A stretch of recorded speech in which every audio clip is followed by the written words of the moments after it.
A famous property baron in America was asked what he thinks about the property market and what he thinks the predictions of the property market's going to be.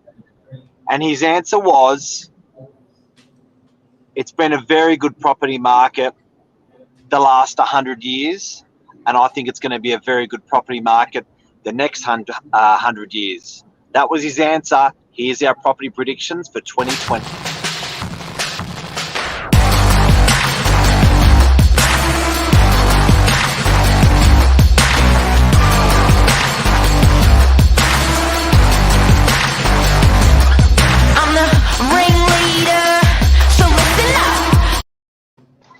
Good morning, Mark. Good morning, Billy. Another episode. I'm feeling good this morning. What's happening? We just sang. You were saying, I'm ready to roar like a lion, get into it. Big weekend. Pretty pumped. Yeah. Nice weekend. People are out. Weather's good. Christmas is coming. And the question on everyone's lips, we all love talking about the property market when we get together socially, but what the hell is going to be happening in 2022? What are the pros in real estate think?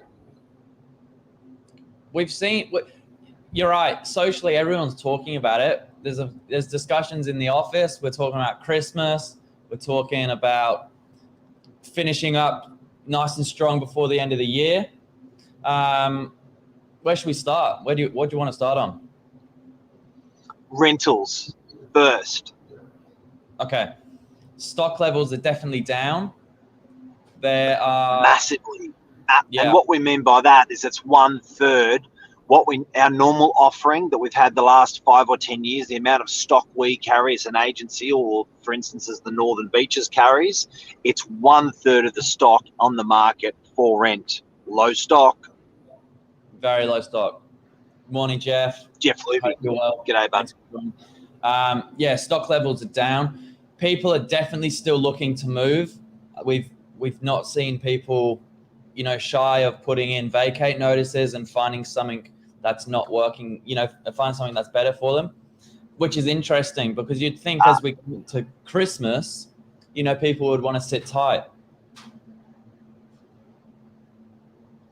You'd think so, yeah. Well, with rentals, you've still got about 2 to 4 weeks to get set in, maybe 5 weeks to get set into your property for this year. With sales, you're leaving it a little bit run when you're considering got a 6-week settlement. But property prediction 1 that I've got is that rentals in the next 12 months for 2022, rentals will be up dramatically as much as 30% to 40%. The rental market will surge. Residential. That's huge. Huge. How's commercial been, Mark? Commercial rentals, very good. Particularly out the model that I think you've got. I think CBD rentals. I was talking to a CBD agent the other day. They're back about 15% CBD residential rentals from their glory days, and haven't come back yet. But certainly on the Northern Beaches of Sydney, up. The commercial rentals are like everything we've had. Again, stock levels. We were carrying 130 properties for rent.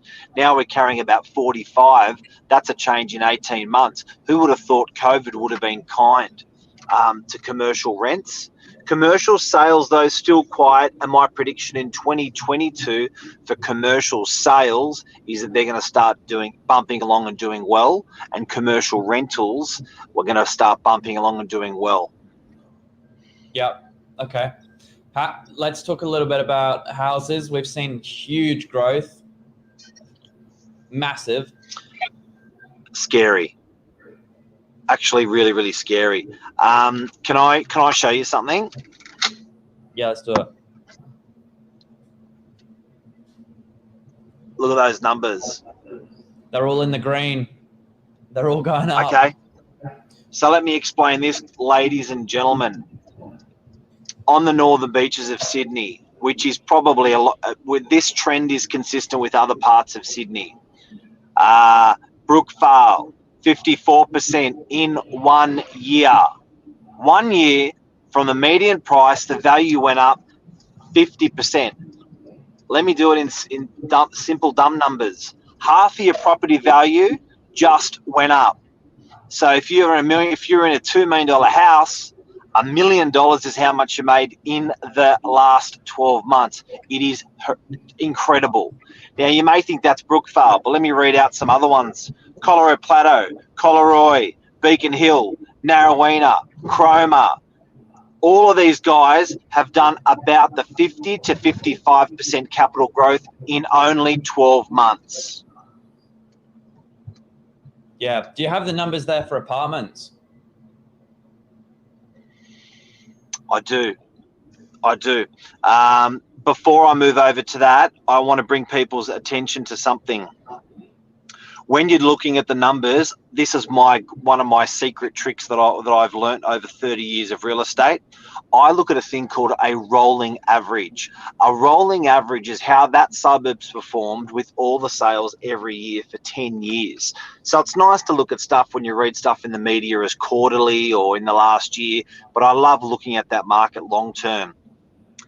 Before I answer your question, Billy, the rolling 10-year average for most housing suburbs. This is across a lot of suburbs in Sydney, by the way, but particularly on the northern beaches. The rolling 10-year average is between 200 and 215%.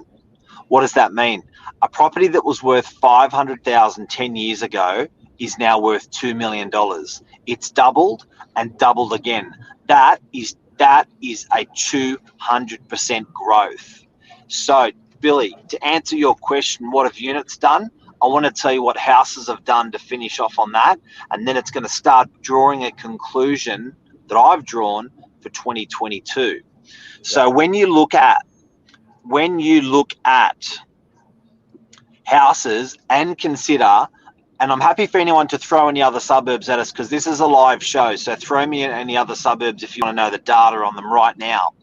But 200 to 210% for a lot of housing suburbs. They've doubled twice in a 10-year period. What have units done in a 10-year period, Mr. Billy Boy? They've obviously come up, but not quite in the capacity of houses. So our prediction, based on these numbers Mark will give us very shortly. Our prediction for 2022 with units is that they are going to. Well, let me do the numbers first. You're right. So units, rolling average for units, rolling 10-year average for units, 137%. So still amazing. You've still doubled your money. Not really. Nope. You haven't. Don't forget, 200% is doubling. Sorry, 130, 100. Yeah. No. Sorry. You're right. No, you're right. You're right. You've doubled once, but not doubled twice. It's a big difference. Yeah. It's a big difference. So if I look at units and I look at a rolling 10-year average, remember what I said about a rolling 10-year average? Actually, just answer some questions first from Steve. Steve's saying, how are people able to pay? Wages aren't going up. Well, I've got to say something about wages. Employment, every single person I speak to that owns a business is crying at the moment with staff, particularly in hospitality. The amount that people are paying in hospitality to have someone move around a cafe is absolutely skyrocketing at the moment. So I reckon wages are definitely on the rise. But what you've got to remember is interest rates are a third of what they used to be. So holding on to that property or upgrading that next property is still a lot cheaper. Billy's all over the numbers, says Luke, and Luke wants to know about Blacktown. I did say that you can throw a suburb at me, so I'm going to pause for a second and give you that answer. But Blacktown numbers, and guys, you're gonna love this. I'm glad you brought up Blacktown. That's a good one. Blacktown. Here we go. 10 years. Okay. Blacktown, 10 years. In 10 years, Blacktown houses have gone up 137%. 130%. So, Billy, you're good maths. If you bought a property in Blacktown for $1 million 10 years ago, what would it be worth now? You've doubled your money, but only the once. At least. Yeah. And a little bit more. You know, that's still pretty amazing, though. I think we're talking about numbers here, like 200% in 10 years. I don't think we can consider that normal. So you've got to look at it. It did it in the 80s. In the 80s, it did it. It did it in the 80s. In 83 and 87, there was a double and a double. So that did 200% in the 80s. Yeah, which is unbelievable. It really is. But it's not a reason to not say that the surrounding areas have done very well as on top of that. Yeah, Blacktown's done well. A lot of areas have done double and a little bit. Now, back to units. One thing that I've established when I'm going to talk about my property prediction, and I'm going to back that up that's why I've given everyone these numbers right now. One thing that I've established is that houses in our areas have done a rolling average. I'm going to explain that one more time. A rolling average. So over 10 years, if a property has gone up 200%, if you gave me $1 million 10 years ago and I put it into a house and it's gone up 200%, that would mean that I'm going to give you back your $1 million, and I'm going to give you back that million is going to go up to, it's going to double first. So I'm going to give you back 500,000, then it's going to double again. It's going to go up $1 million. So it's doubling twice if it's done 200%. That's incredible. Now, units across all of the Northern Beaches suburbs have only done between 120 to 130%, whilst houses have done between 200 and 210%. Why? It's a great question. We were saying people love their pets, don't they? I think space. Why have houses? People love their pets. I think space has been a key factor to that. Yeah. COVID, working from home. People are the importance. People put less importance on office space and more in the CBD, and more importance on office space under their nose in their own home, which has made sense because they're not traveling. They can maybe spoil themselves a little bit, buy a house, buy through a bigger property, and off they go. So I reckon for 2022, we're going to, house prices are going to level out. Guys and girls, they've done 200%, 210% in the rolling 10-year average. 200. It's out. I don't think there's much more growth for houses, to be honest. But I do think there's a good opportunity for units to play catch up. And I do think that units, when you look at our rolling average, units have only performed at 130%. I think that's a difference of 70% between houses.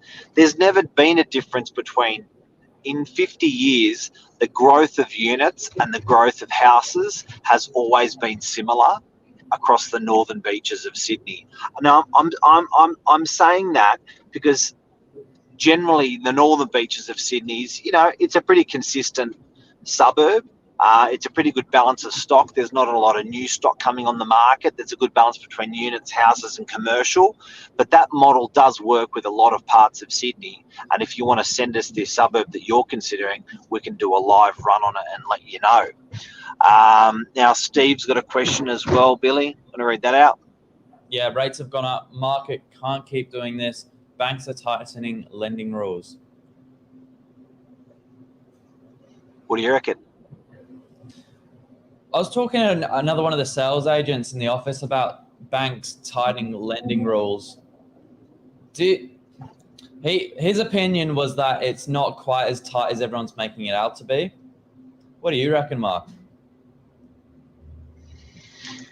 Yeah, look, I think they're modelling pretty low numbers. So when you used to go to get a loan, they're modelling you and restricting you to a 6, 7, or 8% interest rate, 9 or 10% when rates were higher. So I think the simple fact is that they're modelling you on a lower base. That's going to get you more money. So I do agree in most part what Steve's saying. I don't think there's much more room with houses, because houses again have done like a 200% growth in a lot of the suburbs around us. So I reckon that gap between units and houses, I still believe there's going to be catch up with units. Billy, you've just bought a unit, and you're on a pretty much an apprentice an apprentice sort of wage, or for you. How old are you? Yeah, 18. You're right. So it is doable. And that's in the eyes of the bank as well, which I initially struggled to believe. Yep. And yeah, I think for capital growth, that's our predictions for 2022, guys. I think we've wrapped that up nicely. So in a nutshell, we think residential rentals are going to surge hard. They may be the biggest winner in 2022. I think commercial rentals will go up. I know that they've been trending that way. Commercial's been very quiet for a couple of years with rentals and sales, and it's surged. Commercial rentals, commercial sales are going to do well as well. We also think houses are going to probably pause because they've simply hit 200 to 215% capital growth over 10 years. That's double and double. And we believe units are going to match houses because the units have been lacking in growth compared to the houses, and the units are going to make up that gap that they've got. So, for instance, in our area, Billy, there's a gap between 1.3 million up to 2 million. It's a no man's land. And I think units are going to close that gap up, and I think houses are going to stay where they are in price. Yeah. One more question. Do you consider garden apartments will command a premium going forward? You had a really nice one in DY recently, Mark. Beautiful. I did a story on it on my Facebook with garden apartments. Yeah. Yeah. So I think, there's definitely a huge attraction for that. Like you said, there's sort of the top end of the market has really gone through the roof, and now there's this big gap. Mark was at no man's land. There needs to be something to fill that. And I think you're looking at the answer right here.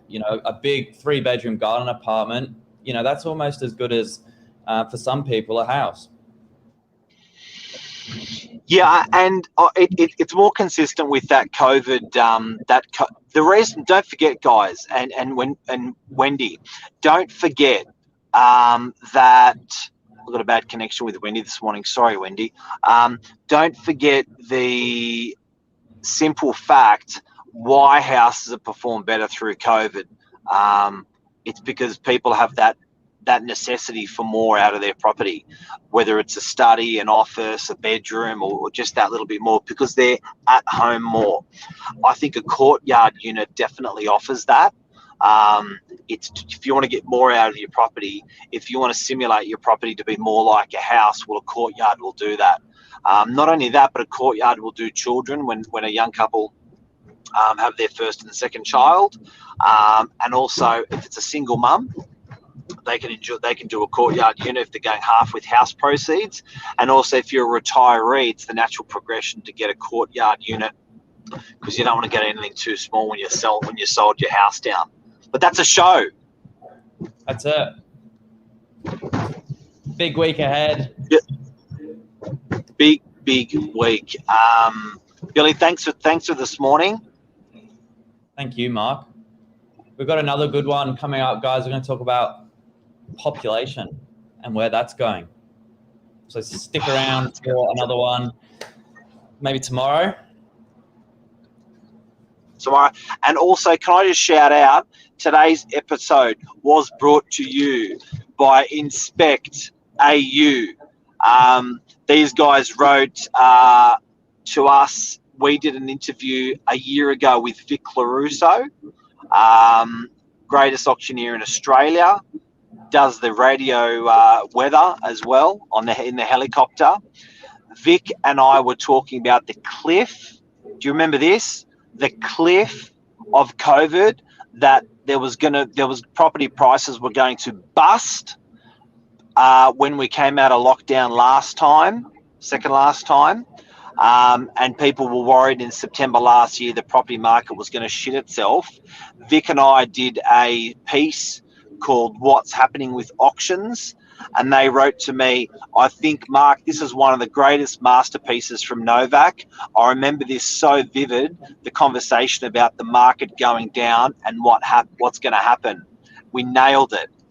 We got it right. And then they said, what do you think about 2022? Can you do a piece on that? And I told them we're going to do today. Wow, I feel privileged to be involved, Mark. Hey, see you, legends. See you, buddy. Ciao.